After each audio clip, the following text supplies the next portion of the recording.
Cukup lama kita menutup mata, sampah tak terurai menumpuk di TPA. Apa yang mudah kita buang, begitu sulit untuk didaur ulang. Saatnya ubah kebiasaan demi. Halo, jumpa lagi dalam podcast For Change. Hari ini saya Magdalena Maristia dari Recycling Business Department dan rekan saya Donas Dito. Hai, kenalkan nama saya Donas Dito. Sekarang diberi tanggung jawab untuk memegang retail operation di Recycling Business Department. Itu departemen baru ya? Sebenarnya bukan departemen baru ya. Di situ tuh sebenarnya dulu namanya Digital Partnership, yang mana diganti namanya menjadi Recycling Business Department, yang mana itu dulu tuh di operational service itu ada collect dan create. Nah, create-nya ini dibentuklah perusahaan sendiri. Karena nama create kan kurang enak ya, kita kurang gokil gitu, kurang gaul gitu. Makanya diberi namanya Recycling Business Department. Wah, Plesetannya itu sebenarnya RBD. Wow, keren nih ya. Berarti departemen baru ini fokusnya untuk membantu bagaimana sampah-sampah yang tadinya sudah dipilah itu akan diperjualbelikan ya. Betul. Jadi ceritanya ya. Iya. Jadi servis kita itu condong ke servis pelayanan pengangkutan. Ya kan? Yang mana sebenarnya trading ini sebenarnya udah ada sebelum ada layanan pengangkutan. Ya. Nah, kita belum masa PPKM ini, layanan pengangkutan ini agak pasif.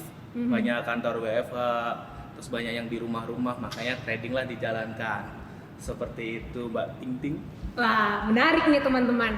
Berarti karena ada nilai jual beli, karena ada transaksi keuangan di situ, berarti selama ini yang menjadi concern nih dari teman-teman yang pertanyakan, emangnya kalau sampahku sudah dipilah, didaur ulang, itu dikemanakan gitu. Nah, itulah yang akan kita bahas hari ini ya. Siap. Oke. Nah, udah banyak banget nih sebenarnya pertanyaan dari teman-teman. Emangnya yang didaur ulang di Waste for Change itu seperti apa gitu. Nah, mungkin dari Mas Donas nih bisa menjawab dulu nih. Kalau misalnya sampah itu sudah dipilah, kemudian sampah itu menjadi material-material nih, misalnya kayak plastik nih, udah dipilah, terus kemudian UBC udah dipilah juga nih. Lalu selanjutnya dikemanakan sih Mas Donas? Oke, sebelum melanjutin ke pemilahan, sebenarnya di Waste for Change sendiri sedikit menjelaskan ya teman-teman. Waste for Change sendiri itu pemilahan kita itu dibagi menjadi 5, yaitu plastik, kertas, logam, kaca, dan residu. Nah, residu sendiri sebenarnya bukan material yang akan dibuang, tapi material yang belum menemukan untuk pengolahnya secara komersial. Kalau kita udah menemukan, dia akan keluar nih dari grupnya residu, seperti itu. Nah, plastik sendiri kita dibagi menjadi 7 sebenarnya, sesuai yang tergambar dengan di paduan recycle. Ya, ada yang PET, HDPE, LDPE, PS, PP, dan lain sebagainya. Nah, di pengolahan kita sebenarnya belum sampai di pengolahan yang bisa sampai end produk untuk anorganik, tapi masih di pre-treatment, khususnya untuk PET. Jadi kalau di plastik itu olahnya pasti disortir, ya kan, dipres, dicacah, jadi flex, terus dijadikan biji plastik, barulah jadi end product mau jadi apa. Nah, khusus yang press ini nggak semua material bisa dipres. Lebih kalau dipres bisa menurunkan value dan sebagainya. Tapi ada material dia tuh harus dipres, contohnya PET, karena kalau nggak dipres dia nggak akan bisa dicacah, akan keluar. Ya kan? Nah, kalau di plastik sendiri, namanya kalau misal udah disortir dan dicacah itu akan berubah menjadi materialnya flex. Setelah jadi flex, nanti dia dipanaskan, ada mesinnya. Nanti mesinnya itu akan jadi biji plastik. Jadi keluarannya itu lelehan plastik, nanti bentuk kayak mie, lalu dipotong-potong jadi biji plastik. Dari biji plastik itulah sebagai raw material untuk produk lain. Tapi jangan harap nih, yang perlu diketahui bahwasanya kalau misal plastiknya, misal kita HDB ya, bicara HDB yang dipilah natural, ketika jadi end product itu nggak akan menjadi natural lagi, tapi dikasih pewarna yang lainnya. Jadi ada turun grade lah intinya, namanya recycling, pasti ada turun grade. Itu untuk plastik. Tapi untuk kertas, dia itu nanti akan jadikan bubur, terus jadi paper mill, yang kalau kita lihat di gambar-gambar pabrik itu yang kertas di roll gede. Habis itu di baru dicetak sebagai apa. Kalau misal kardus dicetak sebagai kardus. Kalau misal kertas-kertas recycling dicetak dari recycling. Tapi sepengalaman saya itu di Malang pernah ada pengolahan itu sampah koran, terus campur kertas campur jadikan bubur terus jadi cetakan telur. Ada cetakan telur. Nah, itu bahan bakunya dari kertas. Kertas daur ulang. Untuk kaca sendiri kita sih menerapkan 3R ya. Recycling, reuse, reduce, mengganti dan sebagainya. Nah, untuk kaca sendiri kadang materialnya itu masih bagus. Biasanya kita penghilangan label aja. Nanti kita reuse, kita kembalikan ke pabriknya. Misal botol kecap kita nemu, kita sortir kelompokkan berdasarkan botol kecap, terus kita kembalikan ke pabriknya. Terus ada juga yang sebenarnya nggak bisa direuse. Biasanya kita pecah, terus kita giling jadi tepung kaca.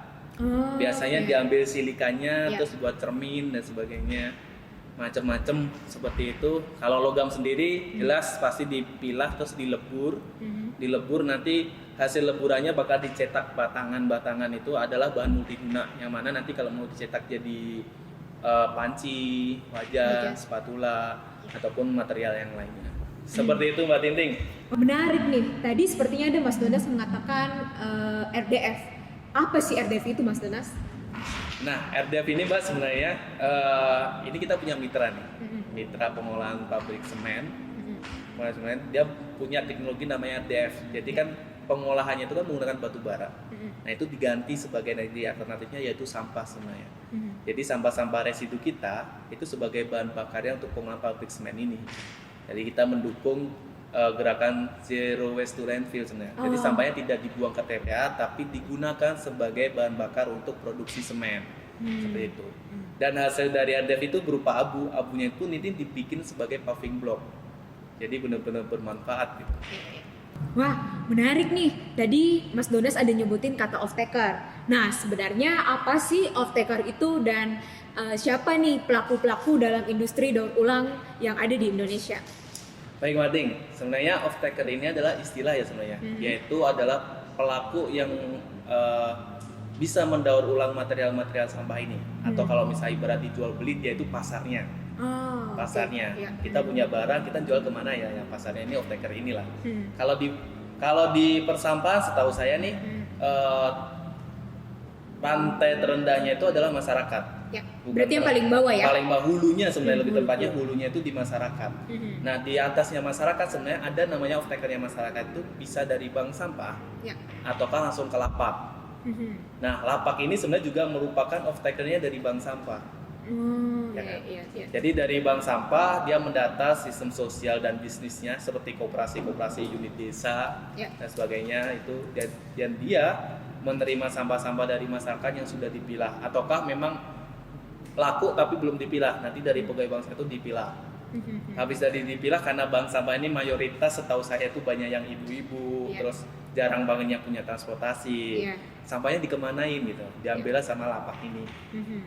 Dari lapak inilah sebagai ngambil yang bank sampah, dia punya kapasitas gudang, punya gudangnya, punya gede gitu dan sebagainya. Terus di atas lapak tuh biasanya ada bandar, ataukah sebenarnya langsung pabrik daur ulang. Nah, banyak yang sekali teman-teman bingung itu, banyak yang nanya bedanya lapak sama bandar apa sih? Iya, gitu. benar banget nih. Nah, kalau lapak biasanya dia tuh menerima semua material. Kalau istilah lapak biasanya palu gada ya. Apa yang ada di lu gue bisa gitu, gue ada gitu. Iya.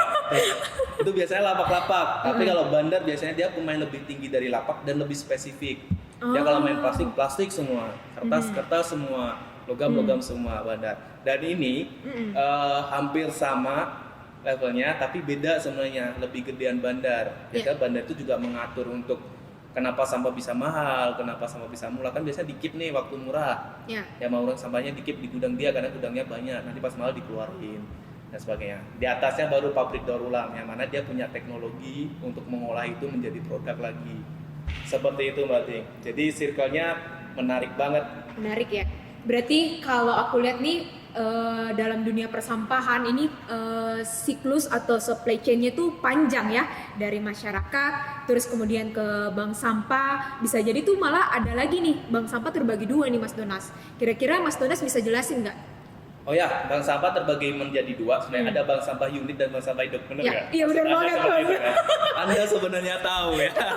Tapi menanyakan buat apa saya di sini. Oke. Ya, ada sebenarnya Ya. bank sampah unit dan bank sampah induk. Oke, Nah, oke. induk ini sebenarnya lebih kalau dia benar-benar bisa punya kapasitas untuk gudang, dia tuh hampir sama kayak lapak. Oh. Biasanya induk itu channelnya kalau bisa ke bandar, ke pabrik dan sebagainya. Jarang banget kalau ke lapak. Tapi ada juga karena nggak punya transport, biasanya lapak masuk. Seperti itu. Berarti kalau boleh lihat nih, kalau boleh pelajarin, berarti kayaknya bank sampah induk itu yang skalanya satu kota, terus yang unit itu yang kecil-kecil di masyarakat ya. Betul. Ya, menarik ya. Berarti kayak dari masyarakat, terus ke bank sampah unit, terus ke bank sampah induk, terus kemudian bisa jadi dia ke lapak, Betul. terus ke bandar, dan terus terakhir ke industri daur ulangnya itu ya. Nah, kira-kira menurut Mas Donas nih, apa sih tantangan-tantangan yang dihadapi dalam pelaku-pelaku industri daur ulang ini? Apakah dari karena banyaknya tangan itu atau banyaknya pelaku itu jadi harganya makin rendah, atau misalnya banyak perselisihan paham, atau seperti apa gitu?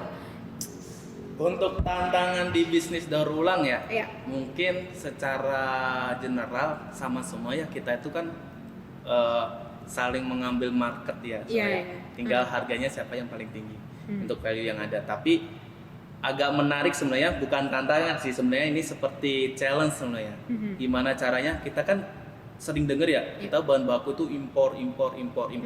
Padahal kalau kita lihat bank sampah itu banyak banget, lapak banyak banget, pabrik pun juga sampai ada, ya kan? Sebenarnya daripada disebut tantangan, kita itu bisa sebutkan kolaborasi sebenarnya. Jadi lapak ini misal nih, dia lapak itu pasti punya fokusan material walaupun dia ngambil semua. Yeah. Bisa dia fokusnya di kertas, tapi kadang keselip plastik dan sebagainya, kita colek, boleh nggak plastiknya? Iya.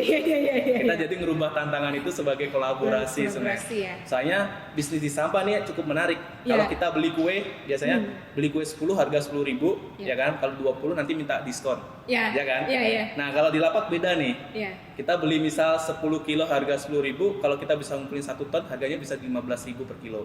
Wah. Jadi semakin naik Iya, gitu. semakin naik ya. Berarti kayak berbeda dengan produk-produk ya yang dihasilkan gitu.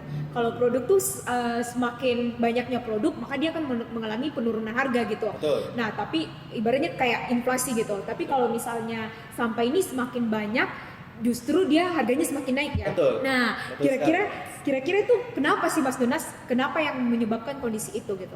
Sebenarnya kunci dari daur ulang itu kenapa dia murah dan mahal, sebenarnya itu dari cost-nya. Cost dari sampah itu kalau teman-teman tahu atau Mbak Tinting tahu sebenarnya, cost dari pengangkutan itu nggak murah. Kita ada biaya SDM-nya, bongkar muatnya, terus belum solar, bensinnya, terus makanan, terus belum kalau di jalan atau apa itu yang meminta duit, terus kecelakaan dan sebagainya. Itulah cost itu yang bikin mahal, ya kan? Semakin banyaknya cost. Jadi kalau misal kita 1 kilo 1 ritasi, 1 ton juga bisa 1 ritasi. Jadi semakin banyak material itu semakin mahal, dan semakin murah, semakin sedikit akan semakin murah. Karena hitungannya sebenarnya harga beli sama dengan harga jual dikurangin cost per unit. Seperti itu. Menarik ya. Nah, aku mau nanya deh Mas Donas. Aku tuh sering banget di jalan tuh lihat kayak ada mobil terus ngangkut botol-botol atau berkarung-karung, terus itu isinya adalah plastik-plastik gitu. Nah, kira-kira kalau satu mobil kayak gitu, terus yang diangkut adalah botol plastik, itu kira-kira tonasenya berapa banyak sih? Pengalaman kita di trading di Waste Forcing itu untuk PET ya, untuk botol PET itu tuh satu pickup itu cuma sekitar 300 kilo. Itu pun udah tinggi banget. Kalau untung kita nggak lewat tol. Kalau lewat tol kena PJR. Itu tinggi banget. Jadi sebenarnya dikatakan murah atau enggak pun itu tergantung dari materialnya juga, dari ringannya material, terus dari berat jenisnya per material juga. Jadi kita perhitungkan jarak juga, makanya kenapa kita dengan lapak itu sebagai tantangan, kayaknya enggak juga, kita kolaborasi. Kita bisa dapat di Depok nih, ternyata kita di Bekasi, kita punya kenalan di Depok lapak, ya kita oper aja ke lapak itu. Seperti itu sebagai komunikasi. Pasti mereka kalau ada di Bekasi pasti dioper ke kita juga kan. Oh gitu ya. Berarti memang permainannya di lapangan itu seperti kita harus banyak-banyak berkomunikasi, punya banyak jejaring di sana sini. Betul sekali. Menarik nih teman-teman, berarti potensi industri daur ulang di Indonesia itu besar banget ya. Yap. Dan masih bisa banget nih dikembangin gitu. Nah, kira-kira dari Mas Donas nih yang kira-kira udah menjalani kurang lebih 2 tahun kalau nggak salah ya Mas Donas ya. Betul. Kayak kalau membayangkan tuh apa sih inovasi atau kira-kira apa sih yang bisa diberikan kepada pelaku-pelaku industri daur ulang ini gitu supaya mereka tuh lebih berdaya atau bisa memiliki harga yang lebih bagus gitu. Kira-kira Mas Donas ada insight nggak? Sebenarnya lebih bukan ke pabrik untuk ke pabriknya sendiri mungkin harganya biar mahal ya, biar tinggi ya sebenarnya. Itu lebih ditekankan sebenarnya jangan dicampur aja gitu. Lebih dipilah dan sebagainya. Saya malah concernnya ke masyarakatnya. Kalau ada sampah nih jangan dicampur karena salah satu sampah itu dikatakan residu juga salah satunya bukan yang nggak ada daur ulangnya tapi terkontaminasi dengan airnya yang semakin banyak. Contohnya kertas kalau banyak banget terkontaminasi dengan sampah makanan dan itu kan bakal jadi hancur jadi kayak bubur kan dan itu nggak bisa didaur ulang juga. Kasihan juga makanya kertas, plastik yang berharga itu kan anorganik dan organik lah simpelnya kita pilah jadi 2 dari hulunya kita udah pilah terus jangan dibuang sembarangan. Tempat sampah kita kan udah berwarna-warni ya dari pemerintah itu ada hijau, ada kuning, ada merah dan sebagainya kita pilah aja sebagai itu salah satu membantu untuk daur ulang juga rekan-rekan daur ulang juga itu salah satu membantu juga. Dan jangan dibuang ke TPA lebih tepatnya kalau masih berlaku. Iya benar banget nih teman-teman. Berarti memang kuncinya itu kalau kita sebagai masyarakat nih atau kita yang sebagai paling bawah paling hulunya dari industri daur ulang ini paling mudah adalah membantu dengan pemilahan ya. Minimal banget kita tidak mencampurkan dengan yang organik. Benar nggak? Betul. Ya, karena itu akan menurunkan nilai value dari material itu gitu sehingga ketika masuk nih ke tangan seperti Mas Donas nih rekan saya yang berkecimpung di dunia industri daur ulang itu harganya jadi makin rendah gitu. Nah kira-kira mungkin ini pertanyaan terakhir nih Mas Donas. Nah kira-kira Mas Donas ada nggak pesan-pesan buat teman-teman yang bisa diberikan terutama untuk memberdayakan nih para pelaku yang ada di industri daur ulang gitu karena saya sendiri melihat gini Mas Donas sering banget ya lihat pemulung itu kerjanya sudah panas-panasan terus bawa karung gitu terus kondisinya kadang ada yang tanda kutip ya kayak mereka tidak pakai sendal atau jauh lah dari kata berdaya gitu. Nah kira-kira Mas Donas bisa nggak kasih pesan buat kita ini? Susah ya pertanyaannya. Ya sebenarnya dari kita segmen marketnya yang udah kebentuk supply chain-nya itu yang dari bank sampah unit, bank sampah induk dan sebagainya dengan didukung dengan pemerintah juga pemulung-pemulung kita bisa kita rekrutmen kasih kita satu payung organisasinya untuk berkembang dan sebagainya jadi lebih teratur. Ibarat pemulungnya itu hire aja pemulungnya gitu. Oh, menarik. Gitu, nanti difasilitasi sepatu. Pemerintah juga ini kok membentuk bank sampah seperti itu kok pasti mendukung di situ ya. Dan yang satu poin penting, kenapa kita harus memilah dan sebagainya. Ini satu sempat diskusi dengan Mas Hano sebenarnya. Menjelaskan gini, di masa pandemi ini banyak banget kita yang di layoff sebagai pegawai kerjaan, kita di PHK, kena PHK dan sebagainya. Terus banyak yang perusahaan tutup dan sebagainya. Nah, sampah ini walaupun perusahaannya tutup, kita nggak ada kerjaan, sampah itu akan selalu ada.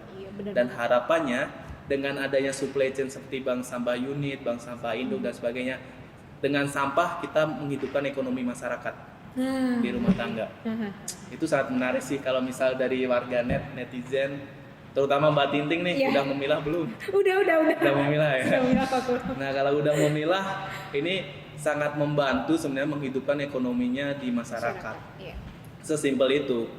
Harganya nggak seberapa, tapi kan tonasenya gede. Terus kita selain dapat secara finansial didukung, kita membantu untuk pengurangan sampah ke TPA. Seperti itu. Wah, menarik nih teman-teman. Jadi hari ini dapat banyak insight ya dari Mas Donas gitu. Nah, satu yang paling menarik dari Mas Donas adalah ketika kita sudah memilah sampah kita, tapi kita bingung nih mau kemenakan, maka yang paling memungkinkan adalah kita mencari bank sampah unit yang terdekat yang ada di masyarakat kita gitu. Dengan kita menyetorkan sampah kita ke mereka, material itu akan menjadi nilai gitu, memiliki nilai yang berharga yang kemudian bisa dijualkan kepada pelaku-pelaku yang ada dalam industri daur ulang itu. Kemudian dengan begitu itu kita membantu masyarakat, membantu mereka khususnya yang terlibat dalam industri daur ulang itu meningkatkan ekonomi mereka gitu. Dengan begitu juga kita sudah mengurangi sampah yang berakhir ke TPA. Nah, buat kalian semua yang ada di rumah atau yang mendengarkan podcast for Change ini, sudahkah kalian memilah sampah kalian? West for Change.